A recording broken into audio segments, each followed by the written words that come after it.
let's get marinating. Let's marinate.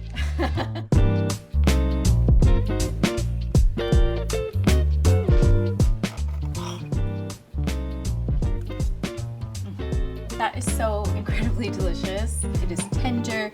That marinade makes it sweet, savory, salty, so delicious. I think whoever you make this for is gonna absolutely love it.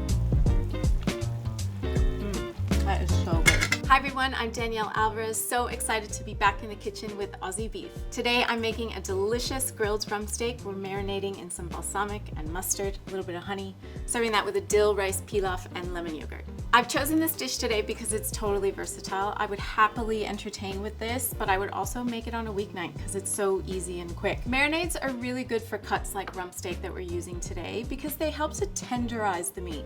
They also add loads of flavor, especially with lean cuts. So I use this marinade. This is my go-to marinade. I've made it hundreds of times with things like tri-tip, eye fillet, and it goes particularly well with a rump steak, which loves a bit of tenderizing.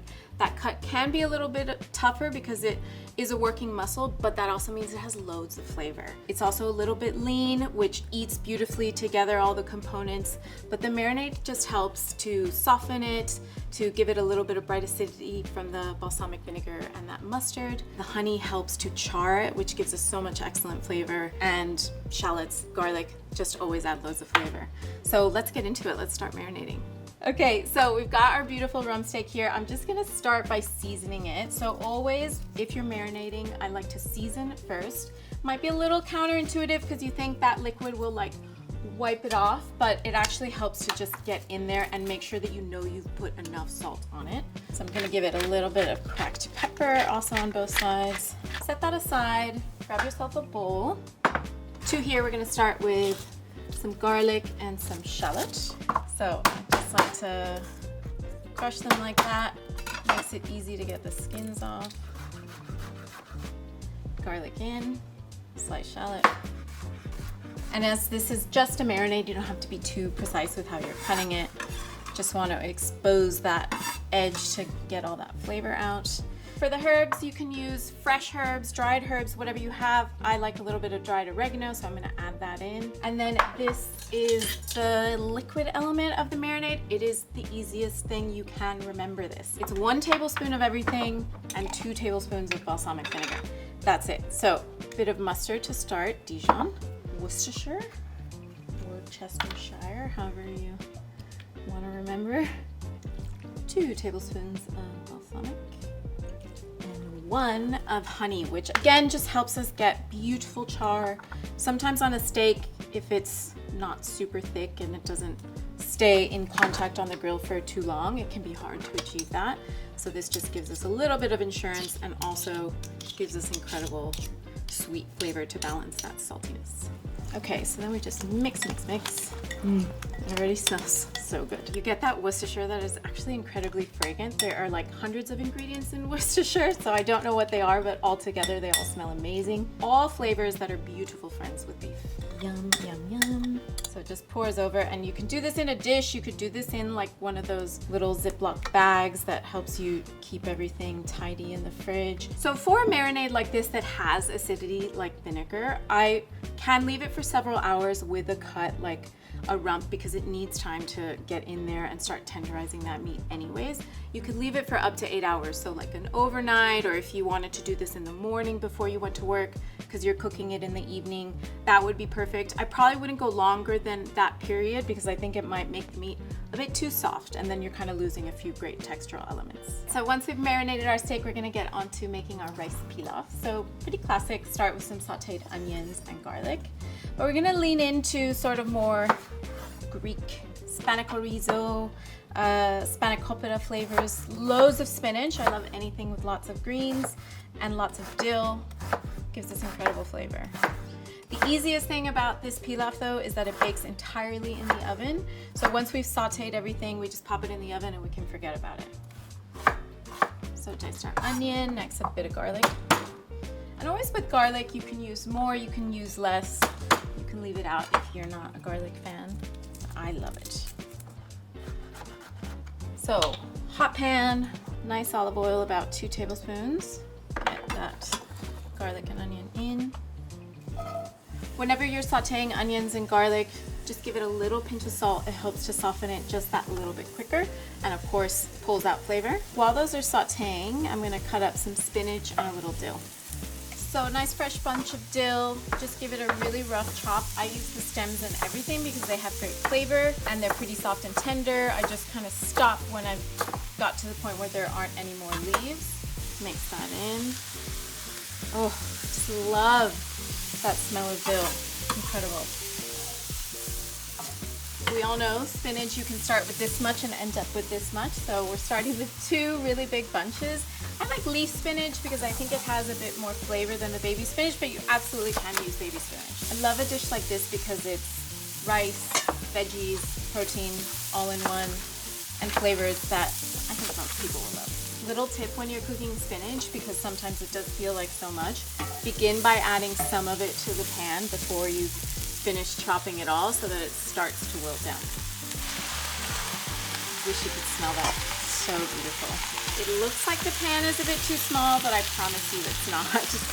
All right, now once that's all wilted down like that, we're gonna add in our rice. Just regular long grain rice. Get it coated in that olive oil, which just helps like each individual grain separate once it's baked. And then some chicken stock. You could use veggie stock, you could use beef stock. We're gonna bring that up to simmer, and then we're gonna just let it bake. Okay, so we're simmering. We're just gonna turn that off. Lift. So a lovely little accompaniment to this, not totally necessary, but some delicious little blistered cherry tomatoes. Toss them with some olive oil and salt and pepper, and get those in right next to the rice. So while our pilaf is in the oven, we're gonna start cooking the steak. I like to use a grill pan if I'm cooking indoors.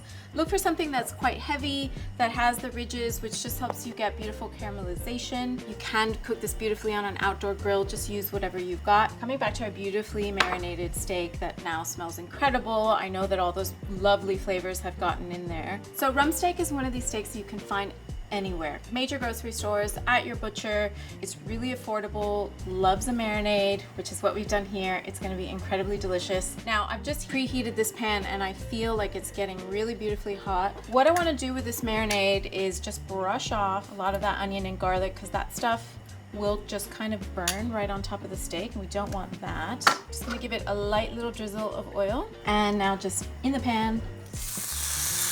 Oh. Listen to that gorgeous sizzle. Yum. So you'll find rump steaks to different thicknesses.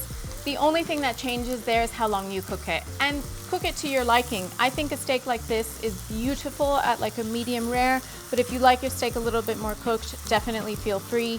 That marinade is gonna give us a little assurance that it's still gonna be delicious and tender, even if you like it more on the well done side. So I like to continue to baste with a bit of that leftover marinade. You'll see when we flip it, that the other side can take a bit of basting with that too. And because it's hot, we're gonna flip it again. It's gonna cook. Let's take a little sneak peek.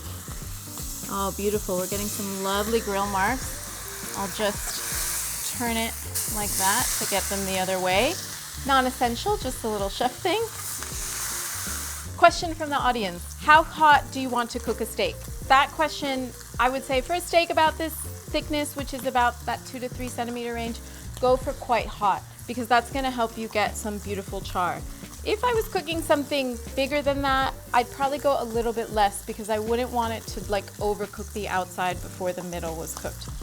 But again, this is why we bring things to room temperature before cooking them, so they cook evenly throughout. All right.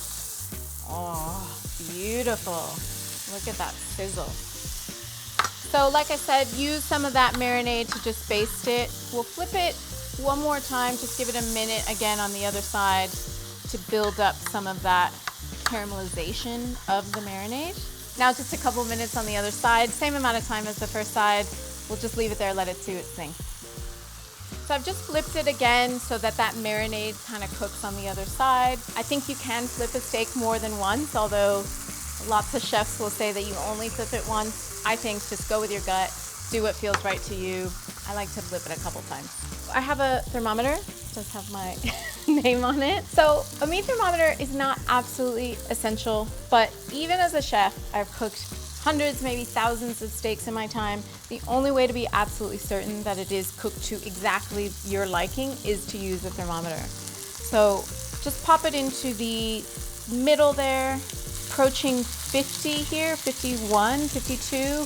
That's perfect for this medium rare. So I'm gonna go ahead and pull this steak off now. That's perfect. So steak will love a little rest. Just leave it, you don't need to cover anything. Like I said, 5 to 10 minutes. It's thick enough that it'll still retain that heat. So to go with all these incredible flavors, we're gonna make a super simple 2-ingredient lemon yogurt. What are the 2 ingredients? Lemon and yogurt. A little bit of Greek yogurt, which is a bit thickened. I like to use a bit of lemon zest here for maximum flavor, and then I'll just cut it up and serve lemon wedges and juice with the dish so that we don't waste it. A bit of seasoning. Well, maybe that's 3 ingredients. Stir it up, and that's it. That's lemon yogurt done. Okay, that looks so good. Just grab a fork. We're gonna fluff it a little bit just to get some of that spinach that's cooked down into the bottom. So it's mostly cooked now. We're gonna add a bit of cheese on top to make this bubbly, golden, give it a little bit more unctuousness. I like a mix of parm for saltiness and umami, and a little mozzarella. I also think the cheese makes this look really good to kids, and they won't know that they're eating loads and loads of spinach underneath. Drizzle of olive oil to help that cheese caramelize, and then we go back into the oven just for a couple minutes to brown the cheese. Okay, so I think our cheese is nice browned and bubbly. Let's have a look. Oh yeah, that looks amazing. Our lovely tomatoes are nice and blistered, beautiful. Okay, so those are all of our elements. Let's go ahead and plate up. Beautiful steak, so nice and juicy, caramelized, save all of those juices. Now, sometimes you don't really know which way the grain goes in a steak like this, so I will usually just start somewhere that looks correct to me, and then once I slice it, I'll check. Oh, that's beautiful, perfect. Medium rare. I might just sneak a little piece. Don't tell anyone. That is so good. That marinade does such a beautiful job of caramelizing that outside, but it also gives it that beautiful acidity that we get from the balsamic vinegar. That is so good. So when you do a marinade and you've seasoned, you probably don't need to add too much salt later, but always give it a taste and see if you want to add a little bit more. Sometimes flaky salt is just a really nice textural element. Totally up to you whether you want to add more or not. You shouldn't really have to if you've marinated. Beautiful gratin. Looks fantastic. Look at that brown cheese, all those crispy edges. I'll just scoop a bit up, pop that on the plate. A few slices of our beautiful steak. Just looks so juicy and perfect. Lovely little tomatoes, add some beautiful acidity, pop of color, bit of yogurt, pan juices. Yum, yum, yum. That just looks like the most perfect dinner for the weeknight or for the weekend if you're entertaining with friends. I'm gonna give this a taste. Okay, we just wanna taste everything all together, you know, just make sure it's all perfect. That is so incredibly delicious. All of those flavors work so well together, and you can't tell me that that isn't as good as like a beautiful ribeye steak. It is tender. That marinade makes it sweet, savory, salty, so delicious. I think whoever you make this for is gonna absolutely love it. That is my balsamic and mustard marinated rump steak with dill rice pilaf and lemon yogurt. It's honestly so good. Someone come over. Here we go. Nah. Oh my god. Thank you. You want a bite? Yes, please. Yes. Oh my gosh, hi. Yeah. Thank you. Hi. Hi. Yum, right? That's so yum. It's so tender and juicy. I know. Yeah. And dill. Flavorful. The dill. I know, the dill is so It's the nice. most underrated herb in the world. Yeah. That's delicious. Yeah.